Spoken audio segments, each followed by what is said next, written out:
Nosotros hablamos de transporte pasivo cuando el tipo de transporte o paso de sustancia a través de una membrana semipermeable, ¿verdad?, es a favor de gradiente. ¿Qué significa a favor de gradiente de concentración? Que va desde un lugar donde hay más hacia donde hay menos. Es decir, si yo tengo acá mayor cantidad de solutos,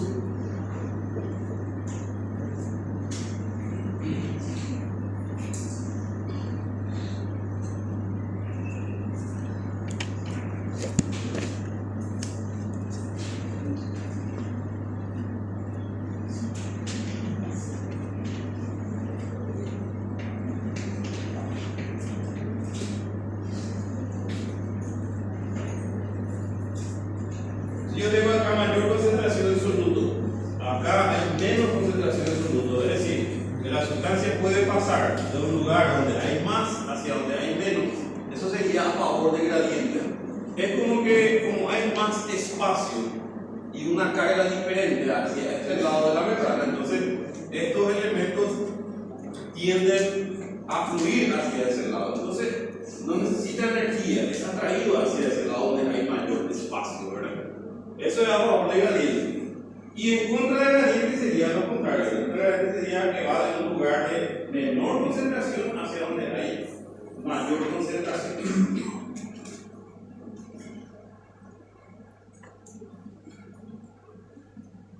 Bueno, entonces, ¿cuáles son los tipos de transporte que se producen a favor de gradiente? La difusión simple, la difusión facilitada y la ósmosis. En algunos libros, la ósmosis queda aparte, ¿verdad? No entra dentro de difusión simple. Y en otro libro habla ya como transporte pasivo. Entonces, ¿cómo es la difusión facilitada? Vamos a hablar un poco. Entonces, difusión simple. La difusión simple no necesita este transportador, va a pasar a través de este canal sin ningún problema. Entonces, todos estos elementos pueden pasar por difusión simple. Los compuestos hidrofóbicos, ¿verdad?, los compuestos sin carga y de menor tamaño molecular, los gases, todos pueden pasar por difusión simple. Solo necesita una diferencia de concentración para que pueda pasar a través de la membrana. Entonces, ahí tenemos, por ejemplo, el dióxido de carbono que dijimos nosotros que hay más adentro y hay menos afuera. Entonces, el dióxido de carbono tiende a salir a favor de gradiente. Al revés sería para el oxígeno, que hay menos hacia afuera, hay menos adentro, quiero decir, más afuera, entonces tiende a entrar. ¿Verdad? Ahora, existen algunas excepciones en cuanto a estos tipos de gases. Por ejemplo, el monóxido de carbono. Ustedes saben que si yo represento de esta forma a la hemoglobina, la hemoglobina que está dentro de los eritrocitos tiene 4 sitios de unión para el oxígeno. Una molécula de oxígeno, otra molécula de oxígeno, otra molécula de oxígeno. Esto, cuando hay mucha concentración de oxígeno en el medio, la hemoglobina aumenta su afinidad por el oxígeno. Entonces, en el alveolo, por ejemplo, en el alveolo llegan los eritrocitos, trae el dióxido de carbono proveniente de todo el cuerpo, y cuando entra en el alveolo, ahí hay mucha concentración de oxígeno, entonces ahí hace que se reduzca la afinidad por el dióxido de carbono y capta oxígeno, intercambio. Cuando va al tejido, en el tejido hay mayor cantidad de dióxido de carbono, y ese aumento de dióxido de carbono va a hacer que la hemoglobina libere oxígeno y capte dióxido de carbono. Entonces la afinidad no varía demasiado entre los dos. Ahora, si en caso de que haya mucha cantidad en el ambiente donde se respira, hay gran cantidad de monóxido de carbono, en este caso cambia muchísimo la cosa, porque la hemoglobina tiene 210 veces mayor afinidad por el monóxido de carbono que por el oxígeno. O sea que si la hemoglobina tiene dos opciones, acá oxígeno, acá monóxido de carbono, tiene 210 veces mayor afinidad por el monóxido. Entonces, ¿qué va a pasar? Ese monóxido de carbono fácilmente puede ocupar todos los sitios de unión del oxígeno en la hemoglobina. Y por eso es que uno se intoxica muy fácilmente con el monóxido de carbono. ¿Dónde se produce monóxido de carbono? ¿En qué caso hay monóxido de carbono en gran cantidad? Cuando hay combustión de derivados de petróleo. También, leña seca.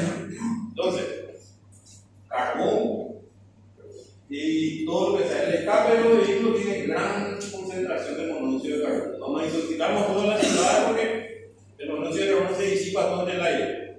Pero imagínense que vos tengas tu garage cerrado, por ejemplo, y haga funcionar el vehículo y te quedas ahí.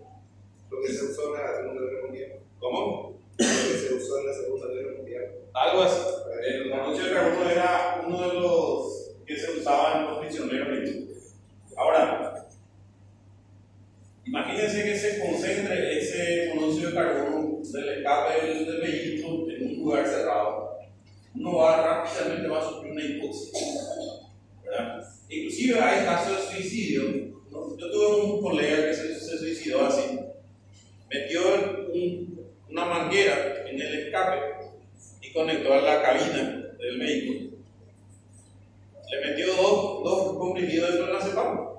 Se quedó ahí dormido. Pasó la otra. Y ahí falleció, ¿verdad? Entonces, la intoxicación cuando hay incendios de supermercados, todas esas donde hay, se queman todos estos plásticos, eso que se usan como cielo raros, eso genera gran cantidad de monóxido de carbono. Y la intoxicación puede venirse rápidamente, ¿verdad? Porque todos los sitios de la hemoglobina están ocupados por monóxido de carbono. ¿Sí? El ejemplo más común, accidentalmente, es el bracero. El bracero. Es más, hay una familia completa que una vez falleció porque en época de invierno metieron un brasero en el dormitorio y amanecieron todos muertos.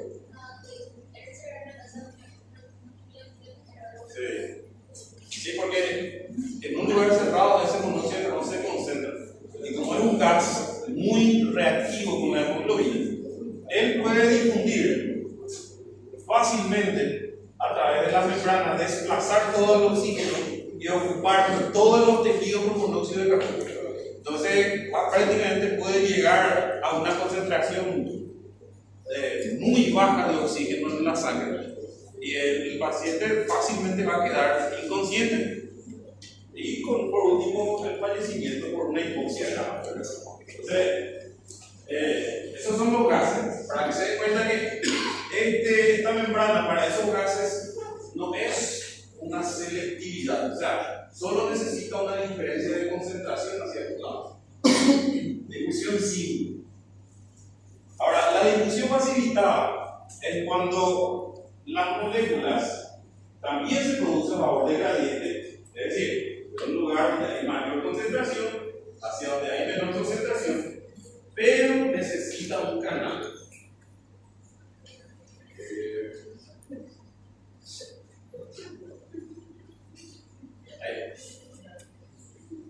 Entonces,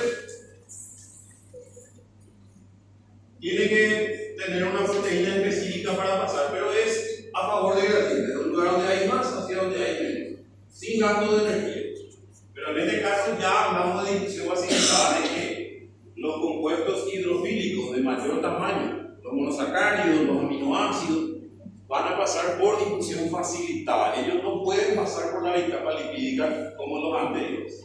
Entonces, necesita un canal proteico que facilita el pasaje de estas sustancias. Los iones, porque tienen carga eléctrica, también van a pasar por canales específicos.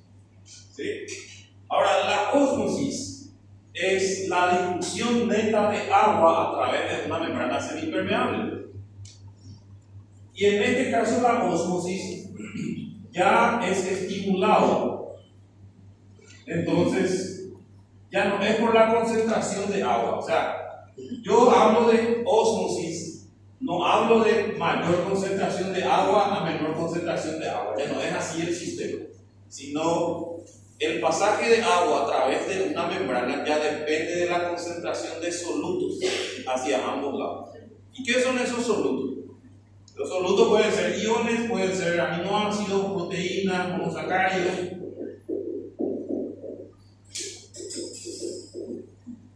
Si de este lado hay mayor cantidad de sustancias que atraen la molécula de agua, entonces el agua va a circular hacia esa dirección.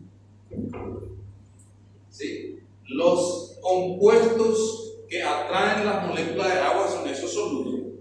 Entonces, el agua va a circular hacia donde hay mayor concentración de solutos. La dilución simple y la dilución facilitada dijimos de mayor a menor concentración. Sin embargo, acá es de menor a mayor concentración de solutos, porque esos solutos son los que van a atraer el agua hacia el otro lado de la membrana. Entonces, aquí, este proceso, esa atracción que ejerce estos solutos por el agua que está al otro lado de la membrana, se denomina presión osmótica. La atracción que ejerce un grupo de solutos sobre el agua que se encuentra hacia el otro lado de la membrana, esa es presión osmótica.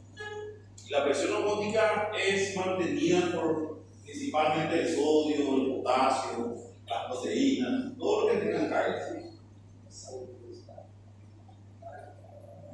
Sí. Presión hidrostática es la presión que produce un empuje del agua que está al mismo lado. O sea que la presión hidrostática lo que está haciendo es tratar de girar agua hacia el otro lado.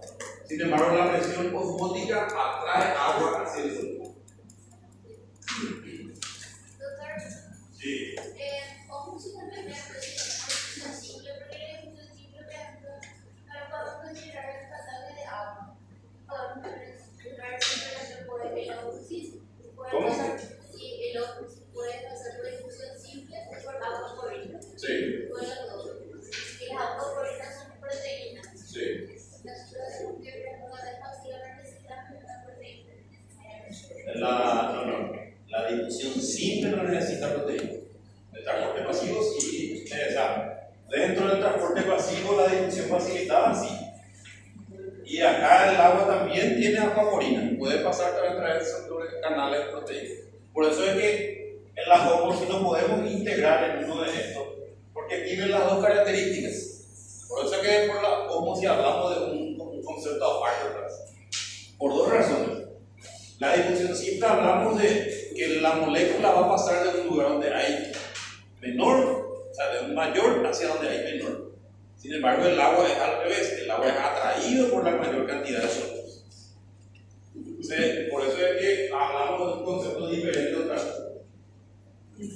Entonces, esto es muy importante tener en cuenta la capacidad de difusión del agua a través de la membrana. Aquí. Cuando hablamos de un medio hipertónico,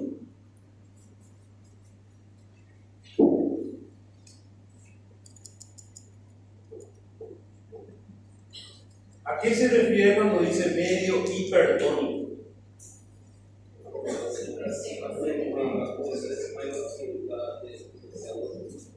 Exactamente. Vamos a suponer que vos tenés acá un recipiente con agua, ¿verdad? Y le tirás una célula acá. Y decimos que este medio es hipertónico con relación a la célula. ¿Qué dice eso? Que el agua donde está sumergido esta célula tiene mayor cantidad de solutos, ¿verdad? Que el interior de la célula. hay mayor cantidad de soluto afuera que adentro de la célula. Ese es el medio hipertónico, ¿verdad? Ahora, ¿qué va a pasar con el agua? ¿Dónde? El agua empieza a salir de la célula. Porque aquí afuera hay mayor cantidad de sustancia que atraen el agua. Entonces la célula pierde agua porque ese soluto empieza a deshidratar esa célula y se produce, ¿verdad?, una deshidratación de la célula que se le denomina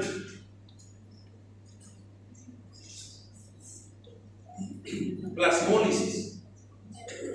Entonces el plasmólisis es cuando el volumen de la célula disminuye por la pérdida de agua.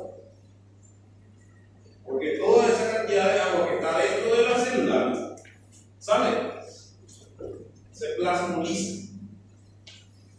Ese es cuando el medio donde está sometido esa célula es hipertónico.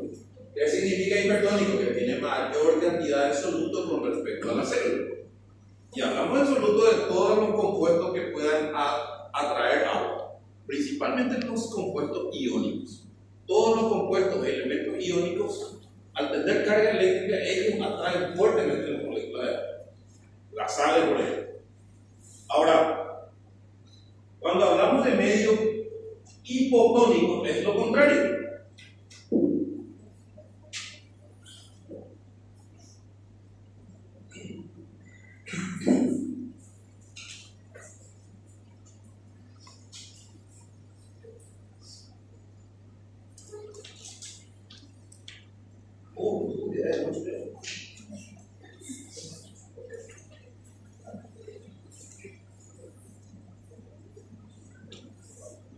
Entonces, esta célula, si decimos que se somete a un medio hipotónico, significa que el exterior tiene menor cantidad de soluto que el interior de la célula. Entonces, ¿qué va a pasar con el agua?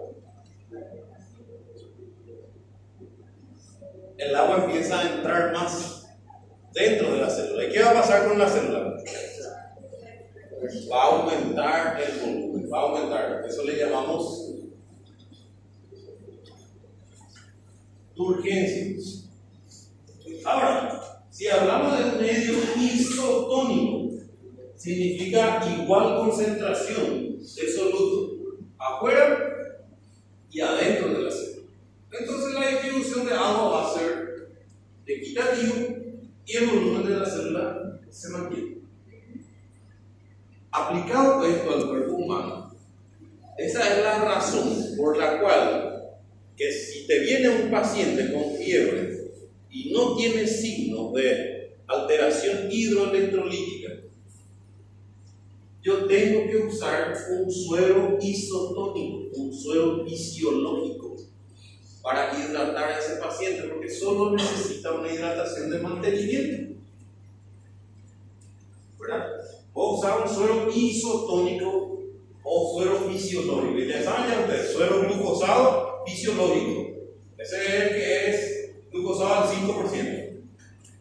Suero salino, cloruro de sodio al 0,9%. Ese es el suero fisiológico. ¿Por qué le llamamos suero fisiológico? Porque es isotónico. La concentración de soluto que contiene ese suero es igual a la concentración de soluto del líquido extracelular. Entonces vos le hidratás al paciente con ese y la distribución de líquido en las células y fuera de la célula es equitativo y no altera el volumen de la célula. Ahora, imagínense si un paciente que no necesita, no tiene alteración hidroelectrolítica, más está levemente deshidratado, o usa un suero hipertónico, le transfundí un suero hipertónico, ¿qué va a pasar con sus células? Y una de las células más sensibles a esa alteración de concentración de soluto son las neuronas. Por eso es que no es que uno le hidratando más al paciente que viene con cualquier suero. Uno tiene que ver la necesidad que tiene ese paciente, porque puedo alterar alterar el sistema nervioso gravemente. ¿Entiendes? Por eso es que es importante entender, hablar de esto, ¿verdad? Estos son términos que en algún futuro va a servir para ustedes. Entender, obviamente que van a volver a hablar de fisiología y eso, pero de una forma diferente. Pero el concepto es importante manejar.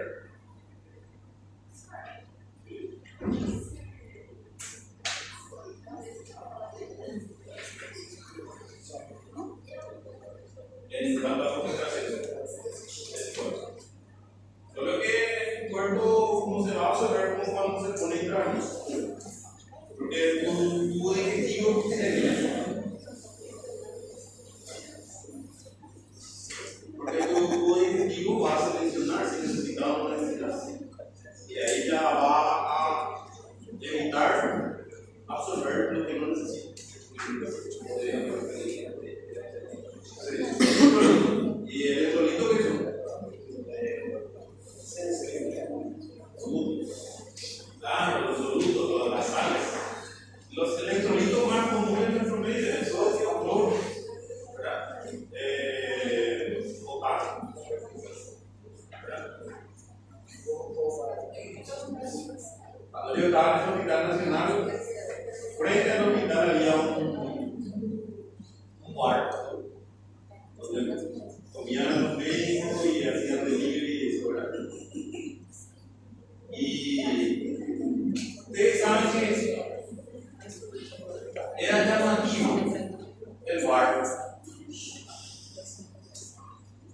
Voy a aclarar, no es con el sentido de ser homofóbico. ¿Ve? No es homofobia. Estoy diciendo que era llamativo. ¿Por qué? Porque el Señor tenía 4 hijos. Los 4 eran travestis. Los 4 eran travestis. Y eran muy amables, inclusive hablaban todos, eran todos, ellos son los que hacían el trabajo en el bar y todo eso. Pero simpático era porque toditos eran travestis, toditos su hijo. ¿Verdad? Y ellos se paseaban por el hospital con vestidos, con tacos, tranquilos, ¿verdad? Nadie dice nada, está bien, ¿verdad? Pero era llamativo y ¿saben cómo son las gente? La gente le llamó, en vez de llamarle por el nombre al bar, la gente le conocía. Lo vemos ahí en el electrolito, ¿verdad? El electrolito le llamaban al bar. ¿Saben por qué? ¿No? Se van a buscar. Bueno, voy a hacer que tengo ustedes.